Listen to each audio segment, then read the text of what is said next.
Figure of speech. Definition है इसकी, figure of speech is a word और ए phrase. Word भी हो सकता है, फ्रेज भी हो सकता है, that is use to create an effect, जिसका प्रयोग एक इफेक्ट डालने के लिए किया जाता है, और या that has a different meaning from its literal meaning, जिसका एक डिफरेंट मीनिंग होता है इसके लिटरल मीनिंग से। लिटरल मीनिंग का मतलब उसका एक्चुअल मीनिंग, उसके एक्चुअल मीनिंग से उसका मीनिंग डिफरेंट होता है, वो होता है फिगर ऑफ स्पीच। ठीक, और ये टॉपिक कॉम्पिटिटिव एग्जाम्स में सभी में नहीं पूछा जाता, जो टीचिंग के एग्जाम्स होते हैं उनमें पूछा जाता है। टेट वाले जो एग्जाम्स होते हैं, सी टेट हो गया या उनका मेन एग्जाम हो गया, उनमें पूछा जाता है। सिमिली फर्स्ट, ठीक है। सिमिली वर्ड्स जो है ना, ये सिमिलर से आया है। It compares to different things, ये दो डिफरेंट, डिफरेंट को अंडरलाइन करना कि डिफरेंट थिंग्स की बात हो रही है, कि दो डिफरेंट थिंग्स को कंपेयर करता है यूजिंग वर्ड्स, शब्दों को यूज करते हुए। कौन से शब्द? लाइक और एज। जिस भी लाइन में लाइक और एज आ जाए वहां पर सिमिली होता है। ठीक है, उपमा वगैरह जिसको बोलते हैं हिंदी में। जैसा ही रैन एज ए चीता, इसमें क्या है? सिमिली। क्यों? क्योंकि इसमें एज आया हुआ, वह चीते की तरह दौड़ा। वो चीता नहीं है, उसमें सीधे सीधे डायरेक्ट ये नहीं बताया गया कि वो चीता है, वो दौड़ा है और उसकी दौड़ जो थी वो चीते की तरह थी। ठीक है। He looks like a lion among the hyenas. He mean वह लुक्स मीन दिखता है, लाइक मीन की तरह, ए लाइन एक शेर की तरह वो दिखाई दिया, अमंग द हाइनास, हाइनास के बीच में। सीधे सीधे ये नहीं बताया गया है कि वो एक शेर है, बस वो शेर की तरह दिखा, हाइनास के बीच में, लकड़बग्घों के बीच में। ठीक है, लकड़बग्घे क्या करते हैं? दूसरों का शिकार छीन करके खाते हैं, और उनके बीच में शेर जो है एक बहादुरी की तरह खड़ा रहता है। ठीक है, तो उसने डायरेक्ट ये बताया गया कि जो ही है वो एक लाइन की तरह है। लाइन नहीं है वो, लाइन की तरह है। ठीक है। ही फोर्ट एज ए टाइगर, उसने लड़ाई लड़ी। कैसे लड़ाई लड़ी? एज ए टाइगर, जैसे एक टाइगर लड़ाई करता है। ठीक है। और एज का प्रयोग मैंने बताया था एडवर्ब में, कि एज का प्रयोग हम वहां करते हैं जहां चीजें वास्तविक नहीं होती हैं, उनको किसी के रूप में माना जाता है। ठीक है, वहां एज, एज और लाइक जब भी यूज हो तो सिमिली होता है। ये क्लियर? नंबर 2 है मेटाफोर, हिंदी में रूपक बोलते हैं इसको। It refers to one thing by mentioning another, यह एक चीज को रेफर करता है किसी दूसरी चीज के बारे में बोल करके। ठीक है, डायरेक्टली बोला जाता है इसमें, इसमें एज और लाइक वर्ड्स यूज नहीं किए जाते हैं। Means it directly refers to one thing, directly refers to one thing by mentioning other, किसी दूसरी चीज को मेंशन करके। फॉर एग्जांपल जैसे he has a heart of stone, ठीक है, उसका हृदय जो है वो पत्थर का है। ठीक है, इसमें ऐसा नहीं बता रखा, इस सेंटेंस को हम ऐसे बोलते हैं, ही has a heart of stone, he has a heart of stone. इसमें अगर एज और लाइक वर्ड्स अगर हम यूज करते हैं तो वो सिमिली हो जाएगा। ठीक है, जैसे his heart is like a stone. ठीक है, लाइक यूज कर दिया तो इट मीन्स क्या हो जाएगा? कि वो सिमिली हो जाएगा। उसने ये बता रखा है कि उसका हृदय जो है वो एक स्टोन की तरह है, लेकिन इसमें फिगर ऑफ स्पीच कहाँ है? कहने का मतलब है कि उसका जो हृदय है ना वो आसानी से पिघलता नहीं है, कठोर हृदय वाला है वो, निर्दयी कह सकते हैं उसको। ठीक है, इसका मीनिंग है ये। लिटरल मीनिंग तो उसका, लिटरल मीनिंग तो इसका ये हो गया ना कि इसका जो हृदय है वो पत्थर का है, लेकिन पत्थर, पत्थर का हृदय किसका होता है? किसी का नहीं होता। ये एक अलग मीनिंग बताया गया है कि कठोर हृदय वाला है वो। Laughter is the music of the south. Laughter क्या है? Music of the south. ठीक है, हंसी जो है वो आत्मा का संगीत होती है, लेकिन इसमें इज, एज और लाइक वर्ड यूज कर दोगे तो सिमिली हो जाएगा, लेकिन इसने डायरेक्टली बताया गया है। ठीक है, मतलब हंसने से क्या होगा? आत्मा शांत होगी। जैसे म्यूजिक सुन करके अच्छा अच्छा लगता है, वैसे ही हंसने से आत्मा को भी वैसा वैसा लगता है। लाइफ इज ए जर्नी, कि जीवने की यात्रा है, लेकिन जीवन यात्रा तो है नहीं। दूसरे शब्दों में अगर देखें तो जीवन जो हो निरंतर अपने एंड की ओर बढ़ रहा है, कहने का मतलब यही है इसका। ठीक है, जीवन यात्रा थोड़ी है कि बच्चा पैदा हो गया और गाड़ी में बैठ गया और जब तक वो बूढ़ा नहीं हो जाएगा, मर नहीं जाएगा, गाड़ी में बैठा रहेगा। ठीक है, ऐसा नहीं बताया गया है। ठीक है, हिडन वर्ड्स में बताया गया है। नोट दे रखे difference, difference between metaphor and simile. Simile और मेटाफोर में क्या डिफरेंस है? Simile suggest similarity with the help of like और एज। सिमिली जो है वो सिमिलरिटी को सजेस्ट करता है हेल्प ऑफ लाइक और एज की सहायता से। लाइक और एज तो यूज होगा ही होगा इसमें सिमिली में। Metaphor suggest similarity between two dissimilar things. दो डिसिमिलर थिंग्स में, जो सिमिलर नहीं है, अलग अलग हैं, डिफरेंट थिंग्स हैं, उनमें भी वो सिमिलरिटी बताता है। दोनों बताते सिमिलरिटी है। सिमिली में लाइक और एज यूज होगा, लेकिन इसमें विदाउट यूजिंग लाइक और एज, इसमें लाइक और एज यूज नहीं होगा। बिना लाइक और एज की सहायता से इसमें सिमिलरिटी को बताया गया। समझ गए? ये डिफरेंस है इसमें। नंबर 3 है पर्सोनिफिकेशन। पर्सोनिफिकेशन, इसमें पर्सन वर्ड छिपा हुआ है। पर्सन में होता है व्यक्ति। जब किसी निर्जीव वस्तु को सजीवों वाले जो कैरेक्टर्स दिए दिए जाएं, ठीक है, कि तब उनको हम पर्सोनिफिकेशन करते हैं। निर्जीव वस्तु को सजीवों की तरह देखा जाए। फॉर एग्जाम्पल, जैसे इसमें it is figure of speech in which non living things is described to look like a person, कि एक निर्जीव वस्तु एक पर्सन की तरह दिखाई देगी, मानव की तरह दिखाई देगी, मानवों वाले गुण आ जाए निर्जीव वस्तु में, उसको हम बोलेंगे personification. For example the wind howled, तो विंड हावर्ड किया। क्या विंड हाउल कर सकती है? नहीं कर सकती है, लेकिन हाउल क्या करता है? जैसे कुत्ते हो गए रात को हु करते हैं ना, तो हवा जैसे हु करती है जब वो तेजी से चलती है। तो यहाँ पर क्या किया गया? विंड को हावर्ड करते हुए बताया गया। In the night and lightning danced across the sky. हवा जो है वो रात को हावर्ड करती है, हु की आवाज करती है, और जो लाइटनिंग है, बिजली जो है, वो आसमान में रात को क्या करती है? डांसिंग कर रही होती है, डांस कर रही होती है। बिजली को तो देखा होगा कड़कते हुए, बिजली क्या डांस करती है? नहीं करती है। लेकिन यहाँ बताया गया है, डायरेक्टली बताया गया है, ठीक है। मतलब एक निर्जीव वस्तु में सजीवों वाले डांस, डांस कौन कर सकता है? सजीव। लेकिन बिजली नहीं कर सकती। विंड क्या है? आवाज कौन कर सकता है? सजीव कर सकते हैं, निर्जीव कर नहीं सकता। निर्जीवों में सजीवों वाले गुणों को देखा गया है। एट 7 AM, सुबह 7 बजे, माइक अलार्म क्लॉक येल्स, मेरी अलार्म घड़ी चिल्लाती है, एट मी, मुझ पर। अलार्म घड़ी क्या चिल्लाती है? चिल्लाते कौन है? सजीव, ठीक है, वो मुझ पर चिल्लाती है। एंड ऑर्डर्स मी, और मुझे ऑर्डर देती है, to get out of bed, bed से आउट होने के लिए, उठने के लिए ऑर्डर देती है। तो घड़ी ऐसे बोलती थोड़ी है कि चिल्लाती है वो। अलार्म बजता है तो इतनी जोर से बजता है कि मजबूरन उसको बेड से उठना पड़ता है, ठीक है। तो समझ तो रहे होंगे ना कि पर्सोनिफिकेशन कैसे कर रखा है। घड़ी ये काम नहीं करती। Fear grip the world as the virus played havoc. Fear ने, भय ने, ग्रिप्ड मीन जकड़ लिया। क्या भय जकड़ता है?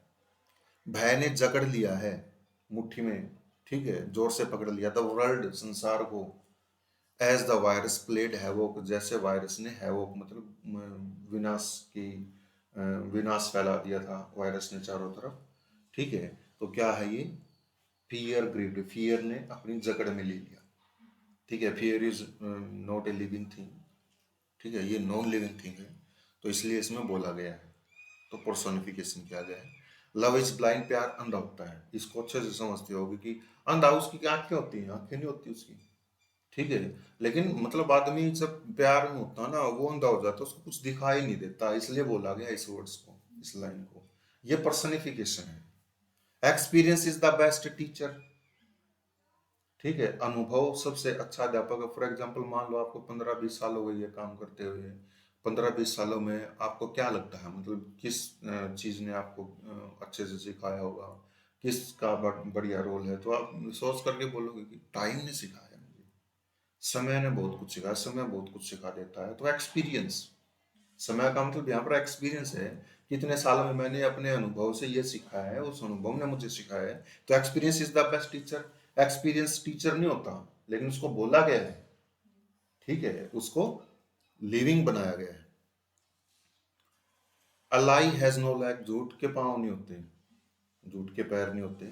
तो झूठ, झूठ कौन से इंसान थोड़े ना है, तो उसको बताया गया है कि उसके पैर नहीं होते, ठीक है, इसलिए झूठ टिकता नहीं है। तो ये पर्सनिफिकेशन किया गया है। एलिट्रेशन, एलिट्रेशन को हिंदी में अनुप्रास बोलते हैं। पर्सनिफिकेशन को हिंदी में मानवीकरण बोलते हैं, एलिट्रेशन। अनुप्रास पढ़ा भी होगा कई बार कि सेम वर्ड्स की रिपीटिशन होती है साउंड की। इन इट एलिट्रेशन में टू और मोर नेबरिंग वर्ड्स, दो या दो से ज्यादा नेबरिंग वर्ड्स, नेबरिंग का मतलब पास पास वाले एडजेसेंट वर्ड्स की बात हम कर रहे हैं, have the same consonant sound, उसकी सेम कॉन्सोनेंट साउंड होती है नेबरिंग वर्ड्स की जो पास पास में होते हैं एडजेसेंट, जैसे Peter Piper picked A pack of pickled papers. Meaning भी है इनका, कहीं ये सोचो कि क्या लिख रखा है। ठीक है। ये ऐसा एलिट्रेशन क्यों किया जाता है? एलिट्रेशन इसलिए किया जाता है किसी भी लैंग्वेज में कि जो हमारी स्पीकिंग स्किल है वो बेटर हो जाए। ठीक है ना, वो जैसे बोलते हैं चंदू के चाचा ने चंदू चे चे चे कि उसमें अगर साउंड आ रही है तो इट मीन्स हमारे स्पीकिंग बेटर करने के लिए ऐसा होता है। ठीक है। अब इसमें पीटर पाइपर ये किसी का नाम है, पिक्ड मीन्स उठाया होता है, a pack of pickled pipers, pack pack का मतलब होता है भाग, अंश छोटा सा, पिकल्ड का मतलब होता है अचार डाली, पेपर्स का मतलब होता है मिर्चें। ठीक है। अब इसमें देखो black bug bit a big black bear, इसमें बीबी की साउंड आ रही है, ऊपर बीबी की साउंड आ रही थी, एडजेसेंट वर्ड्स हो गए, सेम साउंड आ रही है कॉन्सोनेंट की। ब्लैक बग, बग कैसा है? ब्लैक है। ठीक है। बिट उसने काट लिया, ए मीन एक, बिग का मतलब बड़े से, ब्लैक मीन काले, बियर मीन भालू। तो बीबी की साउंड इसमें आ रही है, इट मीन्स क्या हो गया? ये एलिट्रेशन हो गया। डांसिंग डैफोडिल्स, ये पोइम होती थी नर्सरी में, डांसिंग डैफोडिल्स, डी डी, दोनों की डी डी से साउंड आ रही है तो इट मीन्स क्या हो गया? ये एलिट्रेशन हो गया। ठीक है। हाइपरबले, हाइपरबोल नहीं हाइपरबले बोला जाता है इसको, देखो सोचो हाइपरबोल ओ आया तो हाइपरबले। ठीक है। In this figure of speech exaggeration is used for emphasis और इफेक्ट, इस फिगर ऑफ स्पीच में एक्सजरेशन यूज किया जाता है। एक्सजरेशन का मतलब होता है किसी भी चीज को बढ़ा चढ़ा करके बोलना। ठीक है। मतलब उसका एक मीनिंग या इफेक्ट क्रिएट करने के लिए, बढ़ा चढ़ा करके बोलने के लिए इसका यूज किया जाता है। ठीक है। अब इसमें देखो, I am so hungry that I can eat a horse, मैं इतना भूखा हूं कि मैं घोड़े को खा जाऊंगा। ठीक है। घोड़ा कोई थोड़े ना खाया जाएगा, भूखा तो है, हम समझ गए। उसका कहने का मतलब मुझे जोरों की भूख लगी हुई है। ठीक है।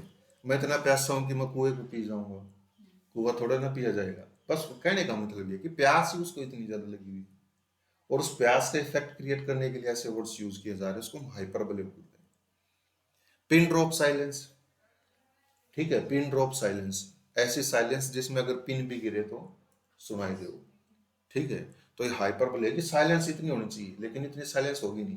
क्लास में भी अगर सारे चुप है तो पेज पलटने की आवाज आती रहेगी। ठीक है। कोई शेपनर वो कर रहा होगा, कोई कुछ कर रहा होगा, कोई कोई चीज नीचे गिरा देगा, पिन ड्रॉप साइलेंस। ठीक है। तो ये इफेक्ट क्रिएट करने के लिए यूज किया गया है। मिलियन डॉलर स्माइल, ये स्माइल ऐसी है मिलियन डॉलर की है, बढ़ा चढ़ा करके। ठीक है ना, अरे झाड़ पे चढ़ा रहे हो। ठीक है। स्माइल कैसे मिलियन डॉलर की हो सकती है, लेकिन बताया गया है। ठीक है। As thin as a toothpick, ये वो इतना पतला है कि जैसे कि टूथपिक होता है। टूथपिक क्या होता है? टूथपिक जनरली खाना खाने के बाद जो दांतों में भोजन के टुकड़े फंसे रहते हैं उनको निकालने के लिए एक लकड़ी होती है पतली सी, उनको हम टूथपिक बोलते हैं। कि वो इतना पतला है जैसे माचिस की तीली हो, माचिस की तीली जितना मतलब पतला है, ऐसे इसको बताया गया है। ये केवल हाइपरबोले किया गया है, ऐसा एक्चुअल में है नहीं, ऐसा बोला जाता है, बढ़ा चढ़ा करके बोला जाता है। ठीक है। आप किसी का वेट कर रहे हो, आप जो वेट कर रहे हो 2-3 मिनट हो गई हो, और फोन कर कर देखी तो रह गया तो मेरा तो एडीएम खून चल पड़ा। ठीक है। एक्चुअल में ऐसा है नहीं, लेकिन बताया गया है कि हम बहुत ज्यादा देर हो गई मुझे वेट करते हुए। ठीक है। इसलिए ये बोला गया। ओनोमेटोपोइया, क्या है ये? ओनोमेटोपोइया, क्या बोला जाता है? ओनोमेटोपोइया। ठीक है। In it words are based on the actual sound the thing produce, इसमें जो वर्ड्स हैं, जो वो थिंग्स जो हैं वो जो साउंड प्रोड्यूस करती हैं, उसी साउंड के वर्ड्स को यूज किया जाता है। जैसे स्प्लैश, छप छप की आवाज होती है। ठीक है। पानी में जैसे सुनोगे ना उसको स्प्लैश की आवाज आएगी। ठीक है। स्प्लैश हो गया। बज, बज का मतलब बजिंग की साउंड सुनिए कभी? मक्खियाँ और ये और जो मधुमक्खी होती हैं जैसे वो फ्लड वो आवाज करती है ना, बज की साउंड होती है। हिस, सांप की जो साउंड होती है ना, पुकारे मारता है उस। ठीक है। पॉप। ठीक है, पॉप की साउंड कहाँ आती है? बूम। बूम की आवाज सुनी है? कोई भारी सी चीज नीचे गिर जाए, किसी कमरे में, ऐसा लगे कि और नीचे से वो करके बूम बूम की आवाज आएगी, पता चल जाएगा नीचे जमीन में। ठीक है। और ये पॉप की साउंड, पॉपकॉर्न सुना हो ना? वो जो कॉर्न सीड्स होते हैं उनको जब बनाते हैं, पॉप पॉप की हो जाती है, पॉप पॉप। ठीक है। तो ओनोमेटोपोइया में क्या है, इसमें याद करने का कुछ नहीं है कि जो साउंड आ रही है बस वही, उसी को वैसे वर्ड्स यूज कर दिए। ये ओनोमेटोपोइया है। ठीक है। पैराडॉक्स, पैराडॉक्स होता है विरोधाभास। ठीक है। वन वर्ड सब्स्टिट्यूशंस में आते हैं ये। पैराडॉक्स क्या होता है? इन इट, इसमें the statement appears to contradict itself, जो स्टेटमेंट है वो अपनी खुद की विरोध करती हुई प्रतीत होती है। जैसे कि यू अर्न मनी, तुम पैसे कमाते हो, बाय स्पेंडिंग इट, इसको खर्च करके, मतलब पैसे भी कमा रहे हैं और उन्हीं पैसों को हम खर्च भी कर रहे हैं, और ये बात सच भी है। ठीक है। लेकिन कॉन्ट्राडिक्ट तो होगी ना, कमाओ फिर खर्च भी करो, फिर थोड़े ना कमा लिए। ऐसा काम बताओ ना कि पैसे खर्च ही ना हो, कमाए कमाए जाए। ठीक है। अब सुनो, देखो, this is the beginning of the end, ये अंत की शुरुआत है। समझ गए? शुरुआत भी बता दी और अंत भी बता दिया, तो दोनों कॉन्ट्राडिक्ट हो गए। लेस इज मोर, कम ही पर्याप्त है, कम ही ज्यादा है। ठीक है, थोड़ा मुकाम तो ले लेंगे। Less is more. The more I know, जितना ज्यादा मैं जानता हूं, the more I felt I did not know, उतना ही मैं महसूस करता हूं कि मुझे कुछ नहीं पता है। समझ गई? ये क्या हो गया? ये पैराडॉक्स हो गया। काफी है या और करवाऊं? डेफिनेशंस इसकी याद करनी होगी अच्छे से। तो ये काफी है, कल इसको कंप्लीट कर दूंगा।